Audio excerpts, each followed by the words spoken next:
I think it's safe to say that all of us have had or are yet to have a Pokemon phase in life, and that does include me.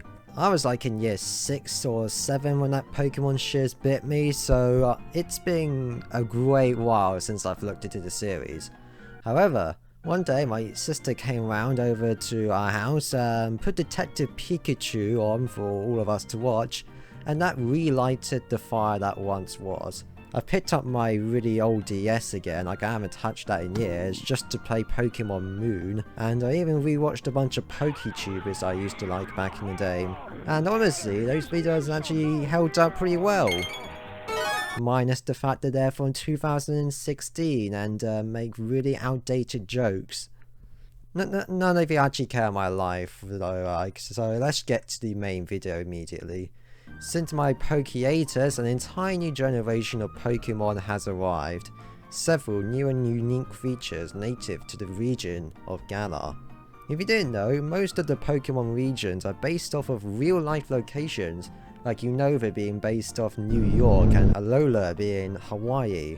Now guess what Galar's based on? None other than large Britannia.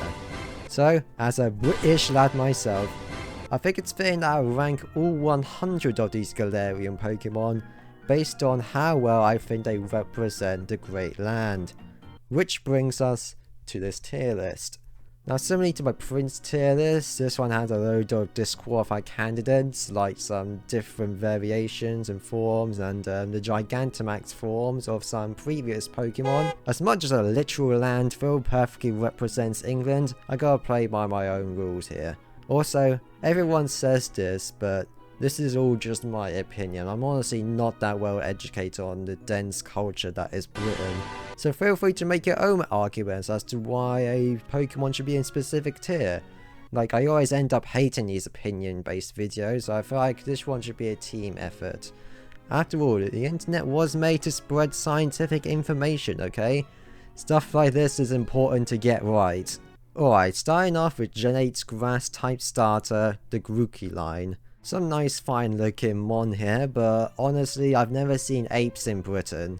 I once heard that they're based off some kind of Cadbury's ad for Drum and Gorilla, but I can assure you that you have no clue what the fuck I'm talking about, so they're going in cool but not British. Rabbits are quite common here in the UK, like it's not that uncommon to see one. He's not British in particular, but he definitely has those British vibes, so he's going in kinda British. We also gotta take into account my man Raboot. Now this is the peak of British representation here. It is near perfection. With the Roman drip and fruity origins, this is going straight into the absolute lad tier.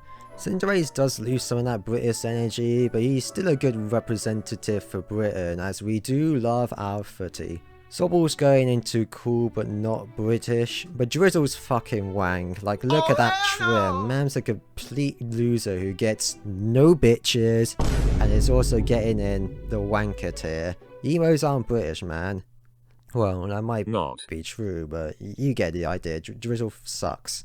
Inteleon does improve on the line by a long shot. I would put him in the fences since this is adhering to the stereotype that British people act like James Bond, but I can't deny that Bond has a big impact here in the UK, so he passes. You dodged a big fat chunk of lead there, bud.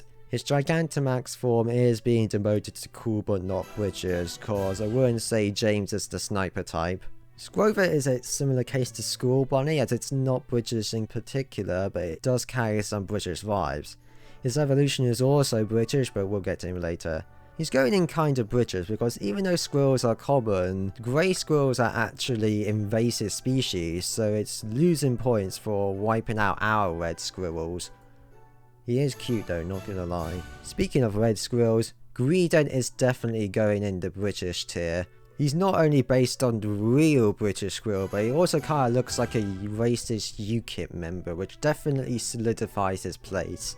The only thing keeping him from being an absolute lad, I don't want to put a UKIP member at the top of any positive list. The Rookie D-line aren't that British, in fact they do lean towards the stereotype that all British people live in the 1300s for some reason. Groverknight does look like a Tumblr edgelord, which, as we established earlier, makes you a wanker, but I think they're kinda cool, so they're going in cool but not British. Now, as a former secondary school attendee, I can confirm that Blipbug would definitely go extinct in Britain. Same goes for its evolution, like some year 11s are gonna bang out the can opener and go on his ass, so they're both going in not British.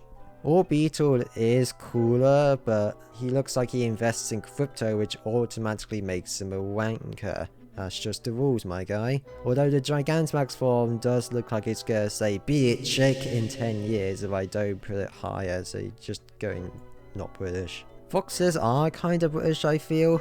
These ones are also criminals, so that gets them some British points. I honestly think they'd be better off in Kalos, which, if you didn't know, is the Pokemon region based off France. So for that reason, they're going into kinda British. Miss Celeste looking ass isn't British, but Eldergloss is bringing some countryside vibes, so she's going in the kinda British tier. Same with Wooloo's line, but I'd say sheep are too generic, so they're not British. Wait, I just remembered Wayne Rooney from Clarkson's farm. Alright, I'll bump them up to kinda British. The Dreadnought line's not British. You could argue that the actual Dreadnought ship is a British ship, but that's too far of a stretch for me. Dreadnought is going into the cooler tier though. I like him. Yamper's definitely a lad, but I don't like Bolton for some reason. Like, it's probably not the most basic Pokemon, but it just looks off, like some deviant up furry thingy. I don't like... Get in the wanker tier, I don't like you. Roly Collie does reference the Industrial Revolution, which I can't deny is very British, so it is going in kinda British. The fucking minecart's going with him as well, as it kinda reminds me of a shopping trolley, another common sight here in the UK. Colossal is taking the whole mine thing too far, so he's going in not British. These apples are again a similar case to Eldergloss and Wooloo, bringing countryside vibes, but apples are basically everywhere, so it's just not British. Cobra and Sandaconda definitely aren't British, but they would fit perfectly into an Aussie region. You know, if you think about it, Australia is quite close to a real-life Pokemon region with all of these things in it. I guess one could say that Aussies are just forbidden British people, but I'm not gonna allow that. I do like how Sandaconda is all curled up, that's kinda cute. Next is Cramoran. Is that Pikachu? Is he eating an entire Pikachu whole?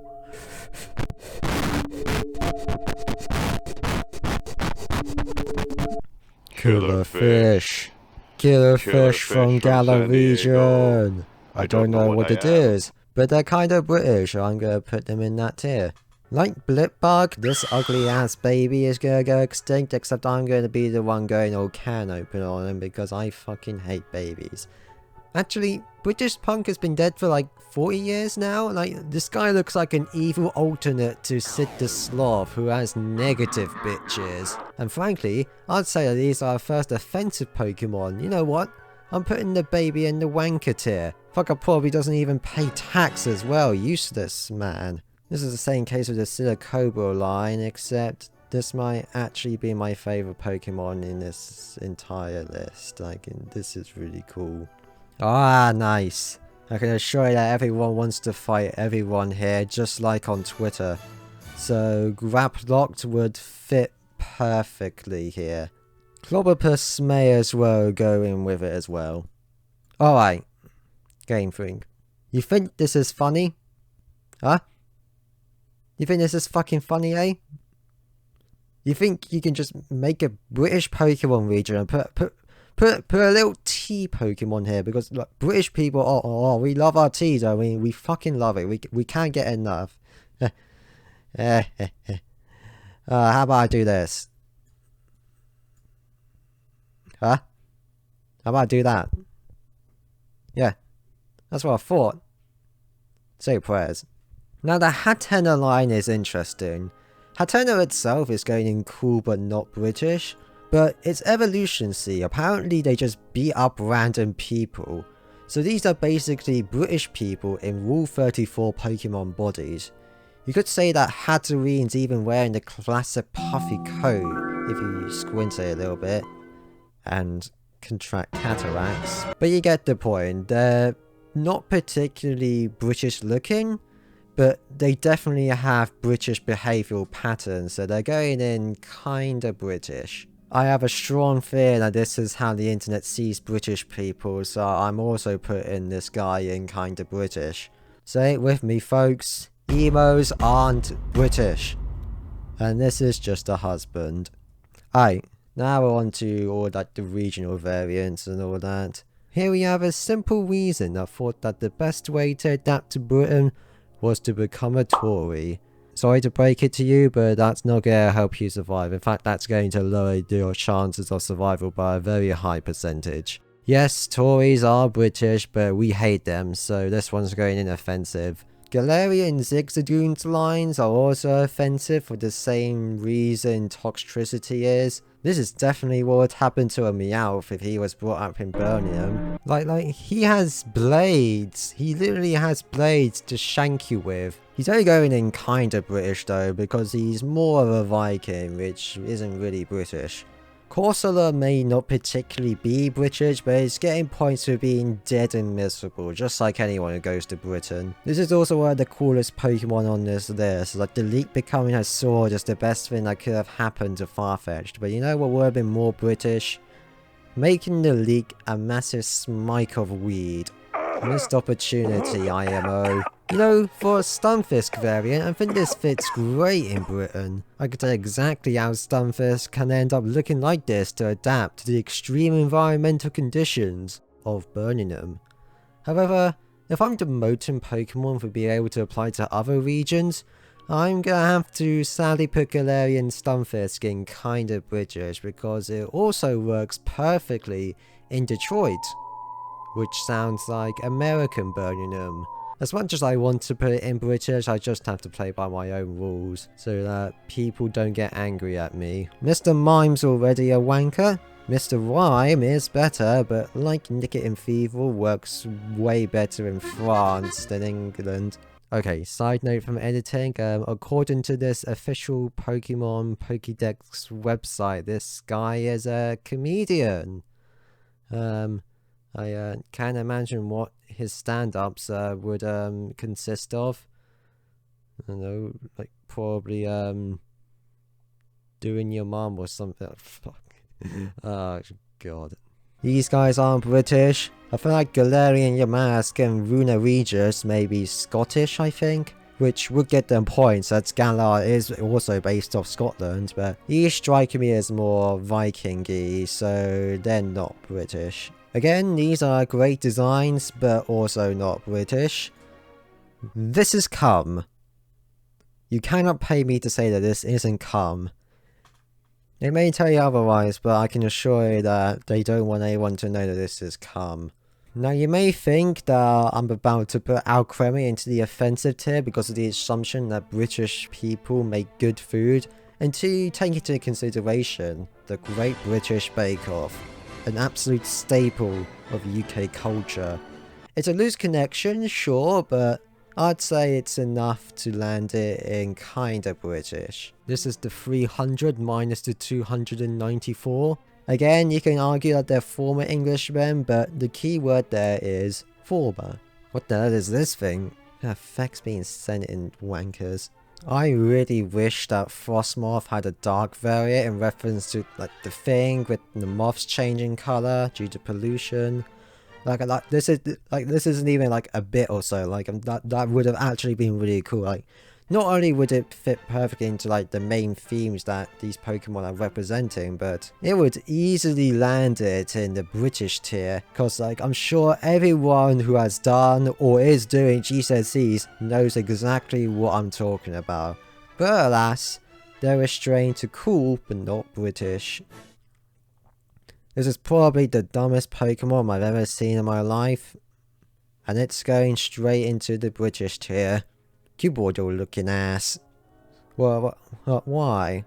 Why would you make a maid Pokemon? Specifically for the British region as well. Like, I would have allowed it if it was France, but not Britain. Screw these fetishist wankers. Get in with the others. Ah, yes. Another fine lad in the form of Gen 8's Pikachu clone, Morpeko.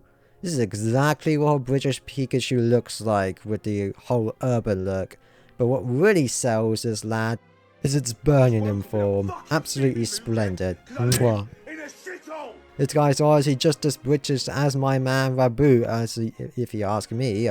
Jesus Christ. These elephants are Indian, and this is probably the dumbest Gigantamax form here. Like, man got put in the Minecraft stone cutter, if you know what I'm saying. Hey yo, who let Grunkle Stan revive Pokemon? Who gave life to these mofos who are likely to just suffer for the rest of their life, huh? Ah, the Shart Pokemon. I'm proudly putting him in British. I'll be honest guys, these look more American to me with the whole bomber thing. Getting 3 kills out of 1 job. Now the main legendaries of Gen 8 are mainly based off the legend of King Arthur, and since they're just medieval dogs. Cool, but not British enough for me. Like a lot of regional forms here, these are pretty cool, but not British in the slightest. Cupfu and Urshifu are again cool, but not British at all. Like, I'm pretty sure martial arts is too sophisticated for us. This is just a Ben 10 alien, he doesn't belong in this country. And I can say that because Ben 10 aliens don't exist, whereas Indians do. I don't think anyone expected there to be any new Reggies, especially this absolute beast of a dragon type. Look at that. Anyways, they're not British. Okay, I forgot to write anything for the regional, like, Gen 1 bird variants, but I know that I was going to put them in cool but not British, so yeah, just accept the fact that they're going in cool but not British, okay? Like, I don't think there's anything else I can put with that. These horses aren't British, but they're pretty cool looking. The rider, however, is probably gonna die with that massive weak spot of his. Like, we gonna go all Capricon on his ass. And finally, we have Eternatus. An eldritch creature from a world far beyond our own. The source of all Dynamax in the Galar region. This seemingly incomprehensible monster is also probably how the internet sees British people. So it'll be ranked so. And there we have it. We've gone through all 100 or so Gen 8 Pokemon and ordered them in terms of their British energy. Do they successfully represent the British people? I'm gonna go with no. Like, we only have 2 absolute lads and what looks like only like around a quarter of these Pokemon are in like British tiers. Yeah, I don't think this region qualifies as truly British. However, the majority of these guys honestly have pretty cool designs in general. Like, a good chunk of them are in cool but not British. So I'm gonna give the Gen 8 Pokemon my approval for being good. Thank you guys for watching this video. Like I said at the beginning, I'm expecting some imperfections here and there, so feel free to speak your mind as to whether or not Pokemon is more or less British than I thought. I don't know, like, subscribe if you want me to probably never touch the subject of Pokemon ever again. Like, yeah, cheers.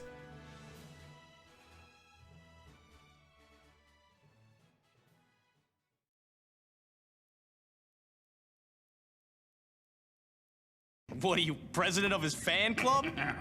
No. That would be your mother. What the?